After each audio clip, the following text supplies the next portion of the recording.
There is a concerning precedent of Nijisanji Vtubers speaking ill of the company they worked for after the end of their tenure. Initially, these accounts might have been dismissed as isolated incidents, disgruntled former employees just airing grievances. However, as the testimonies multiply, a disturbing pattern emerges.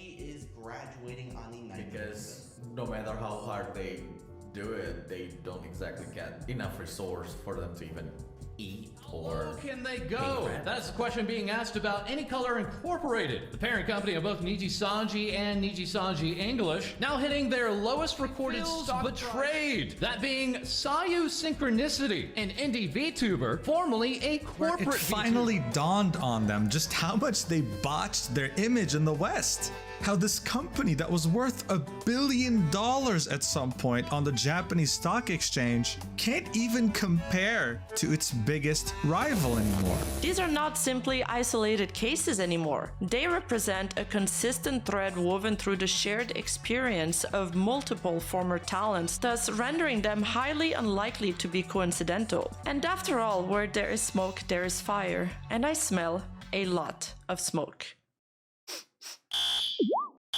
Actually, I think I left something on the oven. Be right back. Hold up a sec. It seems I'm getting isekai'd into this brand new anime world. Whoa, get ready for Girls Frontline 2 Exilium, the 3D strategy RPG that's taking the world by storm. This ain't your grandma's mobile game, this is a non-photorealistic rendering masterpiece powered by PBR tech. Lead your tactical dolls through contaminated zones, battling enemies and uncovering a deep conspiracy. It's turn-based tactics, but with a twist. You can manually intervene in real time. You can even play at 3 times speed with auto battle, perfect for those who like to grind efficiently. Plus, it's got all of the addictive RPG elements you crave, collecting, upgrading, and customizing your squad. And don't forget the affinity system. It's like raising up your dolls with gifts. As the affinity levels rise, the doll stats improve, players unlock additional storylines and voice lines for each dolls. The 3D refitting room and dormitory lets you get up close and personal with your T-dolls. Pick out their outfits, watch them chill, and unlock idle animation. It's like having your own personal army of adorable, highly skilled killer dolls. Score up to 120 free pulls at lunch, grab Cheetah and 30 access per mission in your in-game mail. Follow the game on social media for even more rewards. Plus, tons of new player events give you elite dolls, weapon skins, and thousands of collapsed pieces. And for a limited time only, the targeted procurement banner is live, boosting the drop rates for Suomi and Ulrid. Plus, there are limited time cute outfits you won't want to miss. Download Girls Frontline 2 Exilium now on iOS, Android, and PC and get 120 free pulls. Link in description and pinned comment. Thank you for sponsoring this video. It seems like I just conveniently found a doorway back to my home world, so we can now go back to the main event.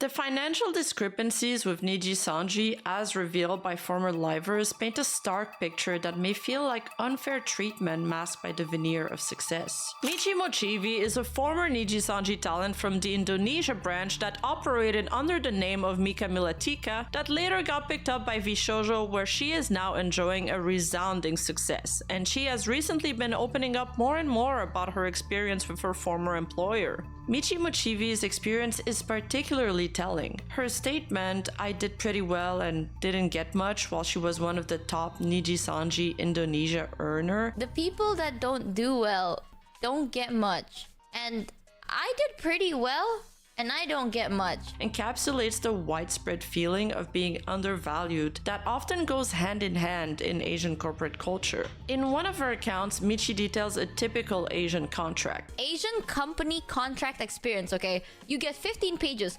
13 pages are talking about all the things you cannot do. The next page is talking about what they are going to do if you accidentally break any of their 3 gajillion bajillion clauses. And the last page is just a recap. You're not replaceable. Hooray! Sad to say, Chad, a lot of Asian companies kind of do that. You know, like, they don't tell you that, but they make it clear that they can do things without, like, with or without you. And if you leave or if you don't take up the opportunity, someone else will. They're usually heavily weighted against the talent, leaving little room for negotiation and emphasizing what they can't do far more than what they can. This sense of being a replaceable cog in a machine is reinforced by her account of being reprimanded for a lighthearted joke about her silver play button. Once upon a time, I dreamt that I was traveling, and I decided to visit the place that I worked for in my dream. Let's not say I, let's just say Bethany. Once upon a time, a girl named Bethany was traveling, and Bethany decided to visit a built-in office in which Bethany was working for. During that visit, Bethany was very excited because this is where Bethany is working. So Bethany was very excited. And then as they were giving the tour and etc., Bethany saw on the walls there were a bunch of cool achievements. One of them had Bethany's name on it. And Bethany wanted to take a picture, but no can do. That's okay. That's okay. You know, Bethany understood. But then during this time, Bethany made a joke about jokingly being like, you know, the hand gesture where you like, oh, shh, yoink. You know what I mean? So Bethany made a joke being like, ooh, shh, yoink. Like that. And like laughing about it. And then Bethany got scolded for making a distasteful joke. Despite having gone to great lengths to return company property. Here's the thing, Bethany may be an asshole, and Bethany may be stupid, but Bethany will never keep something that does not belong to Bethany. So Bethany contacted them, and Bethany's like, where can I drop them off? And they never said shit. So at that point, Bethany could have stolen it. But no, because you know what, chat? You know what? Bethany has a very strong honor code. So, Bethany held on to that, flew all the way to where the their job is, which is like an 8-hour flight, and returned it personally. Like no one was like, okay, Bethany, send it over here. And no, Bethany did that. Even though Bethany could have just stolen that thing, she could have kept it to herself. No, Bethany brought it with her, gave it back personally to the person that deserves to have this item. Further underscoring the financial issues, Sunny also recently graduated Nijisanji talent who left the company after not even a full year also had a shocking revelation of receiving only a 2% revenue share. Mirrors this feeling of frustration of not being able to receive as much as they put out. And then Sunny revealing that she only needs to sell 12 bundles to make more than what she did within an entire year at Nijisanji. So, if I sell like 12 bundles, I will have made the same amount off of merch as I did in my entire heist. Is a little bit concerning considering the bundles are priced at $77. That means she didn't even make $1,000 off merchandise within a full year working there. The sharp contrast between this paltry sum and Nijisanji's overall profit speaks volumes. In 2024, a year where the entire economic system of Japan is struggling, any color is still valued at 130 billion yen, which is roughly $841 million. But adding to their financial woes, Matara and Kuro, also ex-livers, detailed instances of unpaid wages and merchandise dispute, with Matara even stating that she still owed money for merch they practically forced on her to restock. They sent me a message. They were like, hey, would it be okay if we... The way they would do this, is it okay if we restock this merchandise? And I was like, actually, thank you for asking. I would prefer that you didn't. I would really just want to leave and let everybody lie down and forget. They're like, oh, no, we weren't asking. We're just letting you know that we're restocking this merchandise. And I was like, okay, then why'd you say, is it okay? But they did restock a lot of merchandise right before I left, and I'm supposed to receive a percentage of that. Oh. I don't think I'm ever going to receive that percentage. I don't think I'm... Right. I never received it. The $400 owed for a phone. They still owe me like $400 because it's probably a little more because I sent back my phone and they never paid me back for that. And the lack of payment for plushies. There's even stuff with me, you know, like there's like plushies and stuff that are still in like those crane games and stuff. All point toward a systematic disregard of the financial well-being of the talents. Matara's poignant observation further emphasized the emotional toll alongside the financial burden the livers had to go through. I was telling my parent that I was leaving, like, quote unquote, assured success to potentially stream Factorio to, you know, maybe like 300 people if I'm lucky. And they were like, you know what? Good. You were not happy. You seemed so distraught. And the way, okay, this is very Eastern European, but the way my mother said it, she's like, you look less beautiful when you're there. And beauty is not everything, but what she meant by that was like, it drained your beauty. It drained your, like, your good energy, your everything. Michi Mochivi also retells how she ran into some trouble at her previous company for not properly filing taxes, which they had told her they were retaining money from her paychecks to pay, which caused her to then go in massive debts. This isn't the first time we hear Nijisanji livers speak about monetary troubles due to tax issues. And while many could point the blame on the individual responsibility of each talent, it's also not unrealistic nor unheard of to expect a company you work for to guide you through these steps and to provide you with resources to thrive in a brand new workplace environment and a profession to which there are practically no rulebook for yet. And it's not just the low profit share that is the issue or even the financial burden. Most people would still be okay with accepting a lower wage in exchange for doing what they love and what is creatively fulfilling to them. But clearly, the talents not only feel used but also shackled by the corporate restrictions. From projects being denied without consulting them, such as when now graduated talent Pomu revealed management had declined a once-in-a-lifetime opportunity without even consulting her. Or rather, I don't know, asked of me? And offered to me? Offered to me. Offered to me. And I get why it wasn't accepted, but it's really frustrating.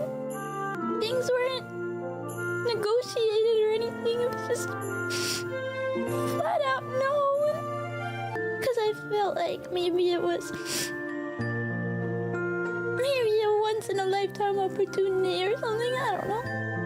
To Vivi being barred out of the lower brackets as to not interact with terminated livers during the Tekken Slam tournament organized by Sajam. I've been running the slam for a while. The first slam I ran was right after there was some initial issues with Nijisanji. I wasn't very familiar with it at the time. I like kind of looked into it a little bit and I was like, am I causing a ruckus here? Is someone gonna be upset? And it didn't seem like that was gonna be a problem. So I was like, okay, this is cool. Now, to my understanding, Mrs. Bird and Mrs. Brightshield and the rest of Nijisanji have not been involved in the same event. There's been some problems. I don't know the details. I have no idea. Mrs. Bird and like Nijisanji not being in the same tournaments. To my knowledge, I don't know if this is true or not, but this is one of, if not the first time they've like been in the same event. I don't know if that's the case or not. But like obviously there's some trepidation. Could it be? Is she in the Sejam Slam again? Yes, that is right. I will be participating in Sejam Slam 3 for the Street Fighter 6 arc. Alright, now for the part where a lot of you guys are here for because of my pinned message. I will address the elephant in the room. So you might have seen like people who are participating in this current Sejam Slam. Apparently, the conditions that they gave the organizers was that there has to be 0 interactions between me and them. That means we won't be on the same team and they will not be in my skill division. Or even Victoria Brightshield being left out of a major collab and only finding out once it got announced on social media. Or simply denying livers the right to invest back into their own content, such as management denying Matara the right to pay for a new rig. You know, one thing I had to ask?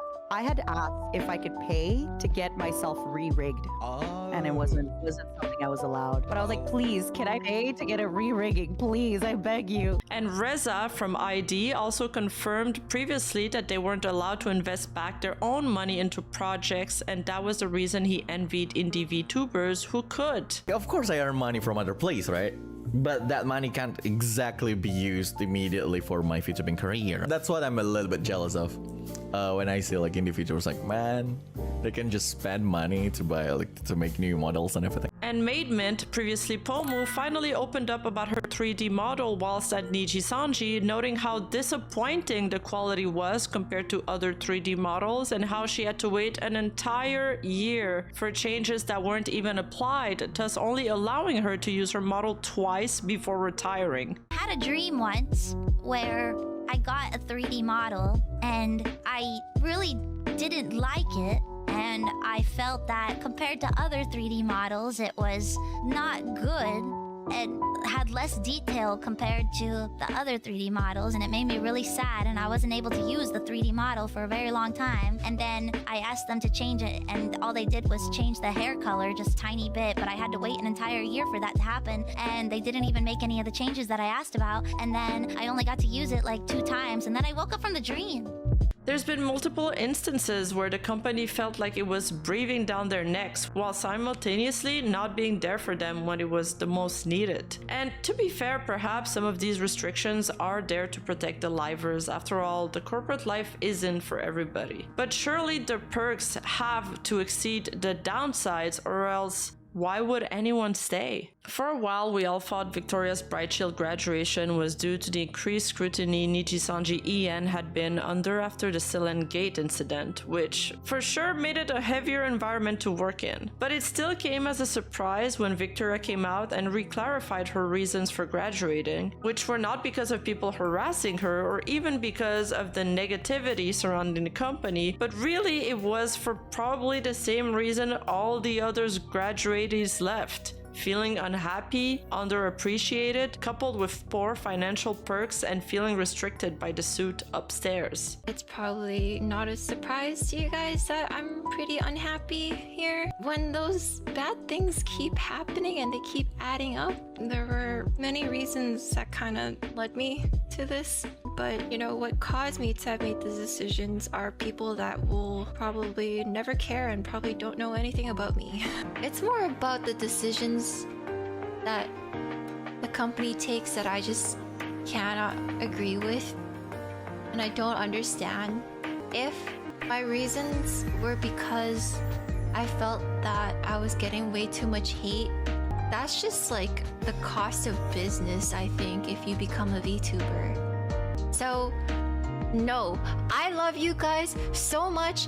I don't give a f about being hated on. That would never stop me. What I meant for, you know, people that will never know my name or what I even do, is for the suits upstairs. It's hard because most of them have voiced frustrations about not even being able to invest back some of their own money into projects they want to see come to fruition for their fans. And this structure, coupled with lack of support and promotion, has become so difficult for these VTubers to continue their activities for an extended period of time. Recently, a series of alleged leaked DMs and chats from an undisclosed Nijisanji liver have also surfaced, and they don't look good.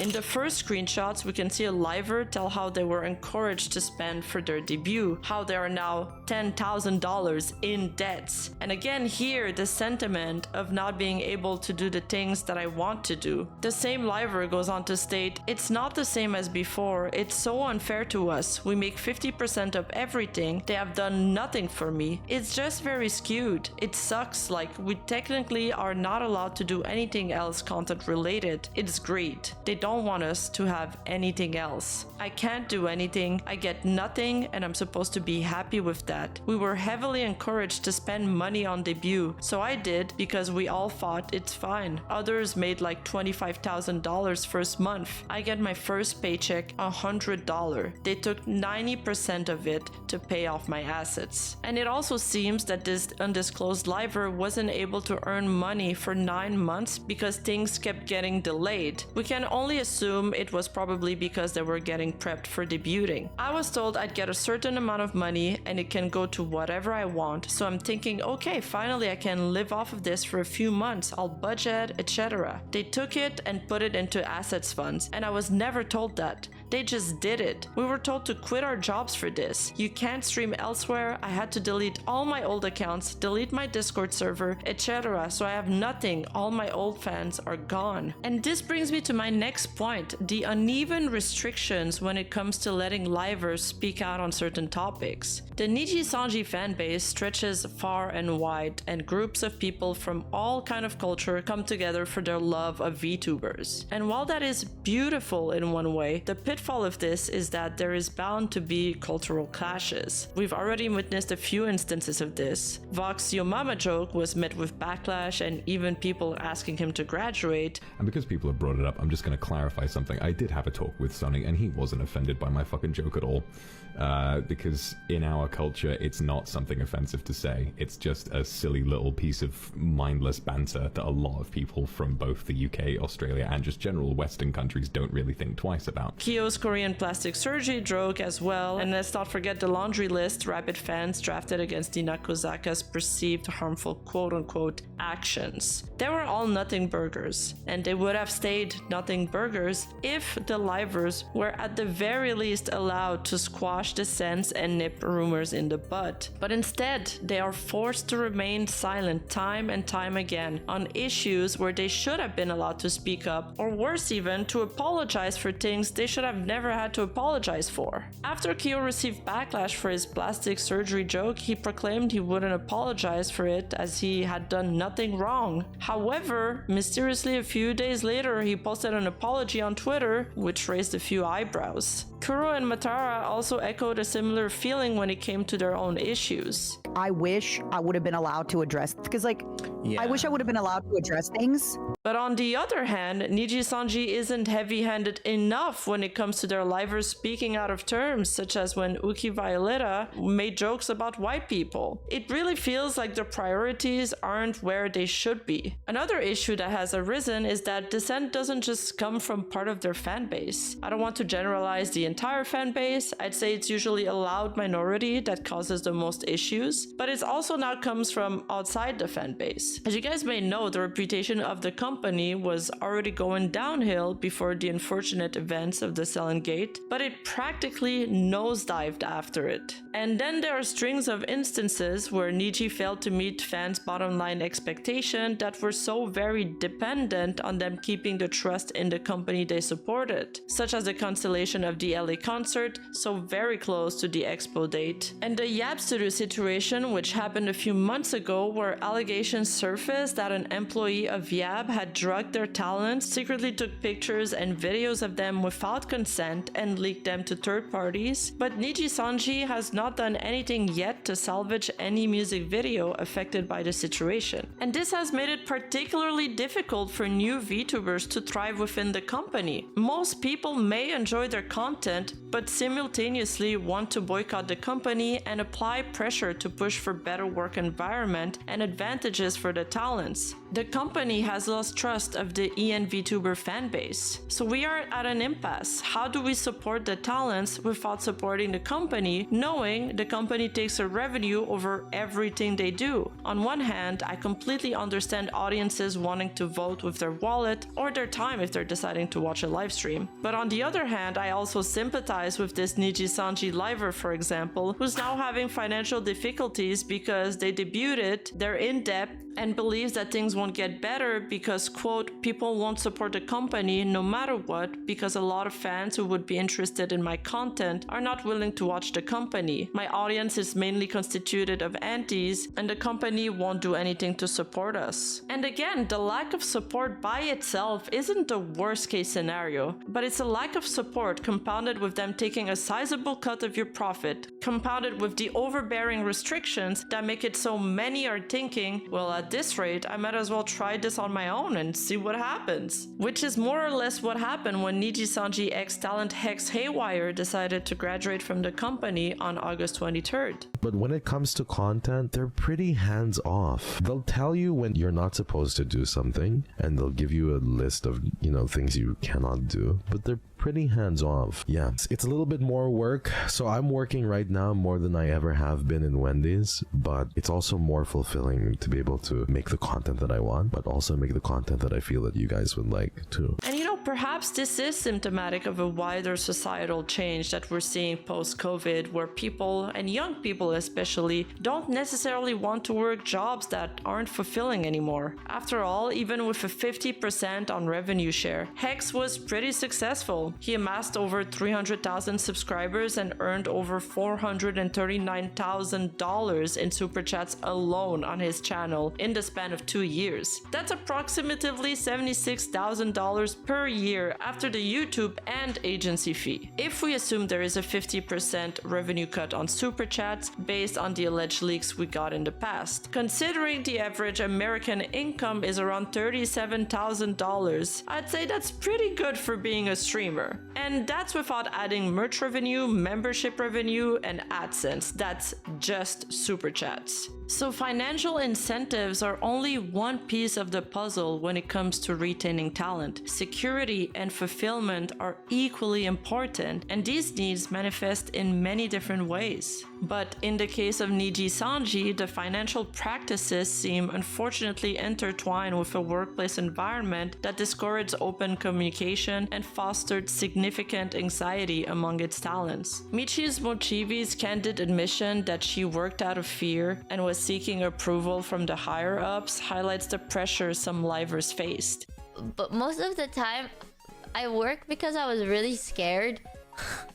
Like, no, I worked out of fear, you know what I mean? This wasn't simply a matter of individual discomfort. The graduation queue ended up being more or less confirmed by Michi in a subsequent stream. Things are happening and we don't want to bother it, if that makes sense. Like, are you really gonna leave if someone's gonna celebrate something, or if, you know, we're planning on this big thing, if you left at that time, it might like ruin it. So I was trying to be considerate, I'm gonna be real with you. Made it challenging for livers to depart even when they desired to do so, particularly during company events. This, coupled with instances where management became unresponsive.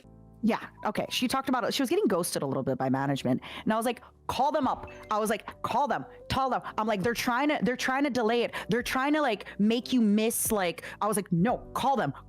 No. You want to leave. Let them know, like, go to a lawyer. Created a climate of uncertainty and anxiety, and the significant shift in management style referred to by Michi as when the Fire Nation attacked is believed by netizens to be coinciding with the merger of Nijisanji ID, Korea, and Japan, and appears to have contributed to a less supportive environment that she was used to. Once upon a time, the world lived in harmony.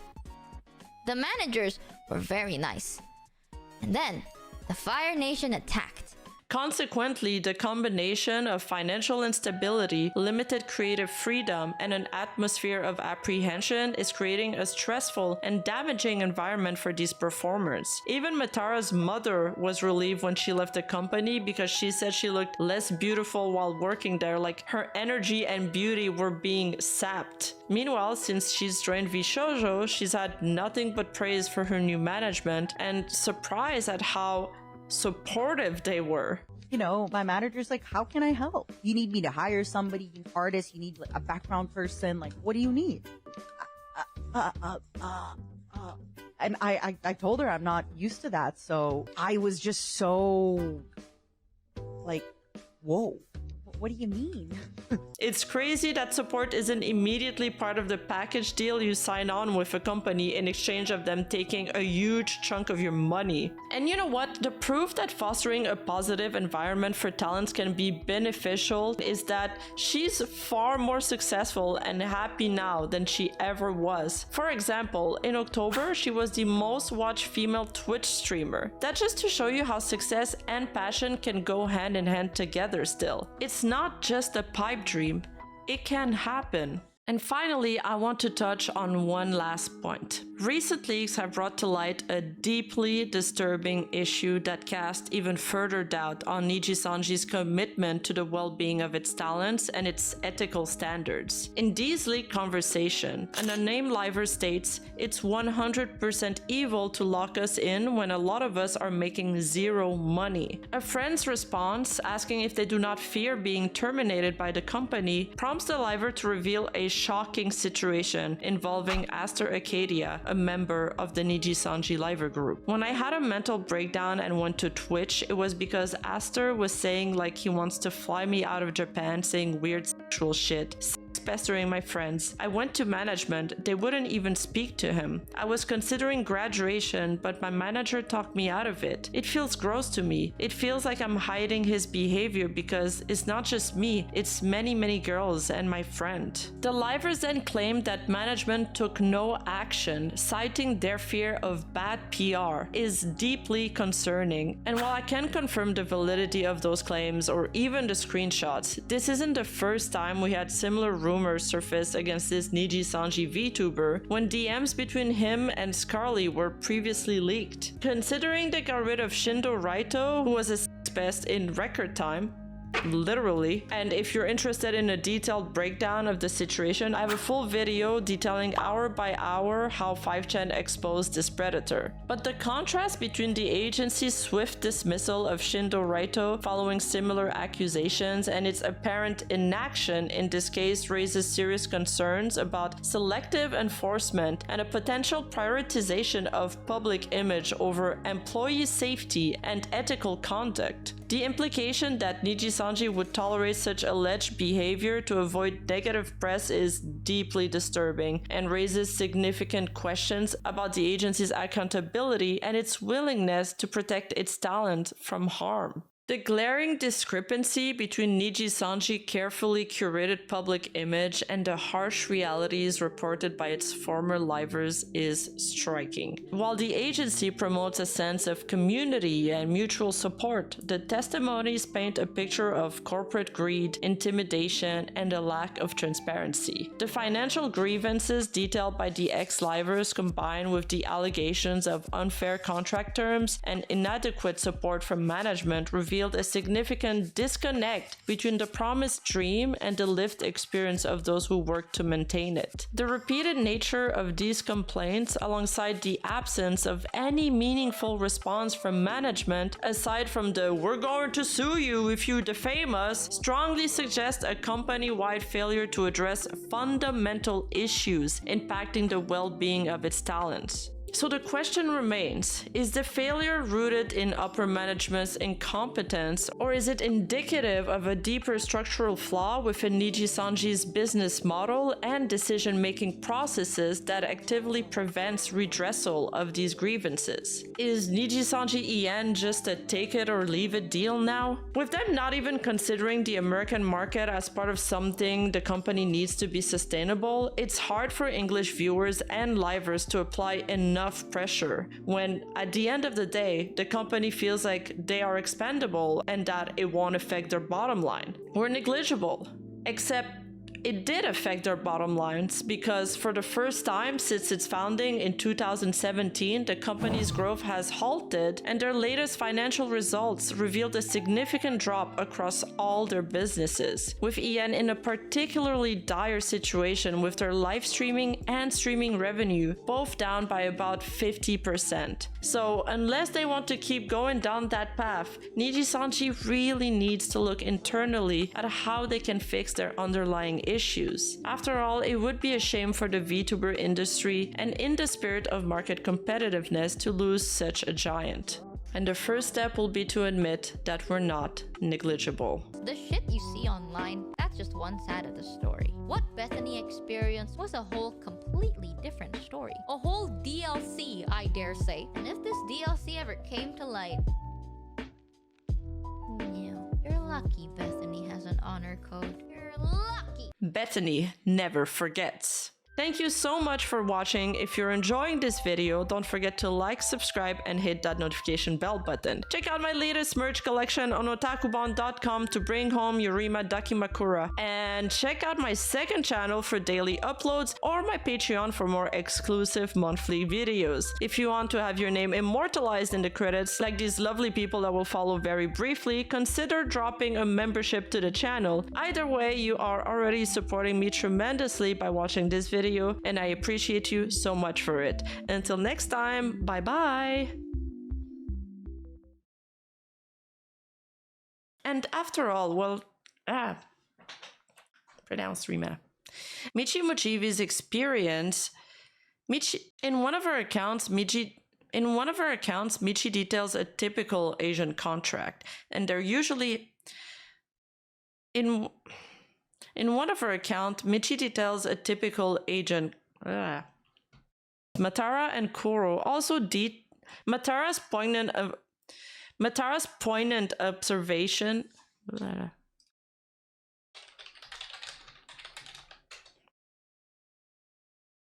Poignant. Matara's poignant observation.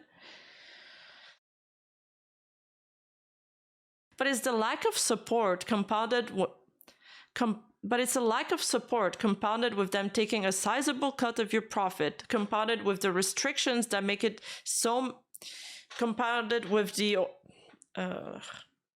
which is more or less what happened when Nijisanji X talent X.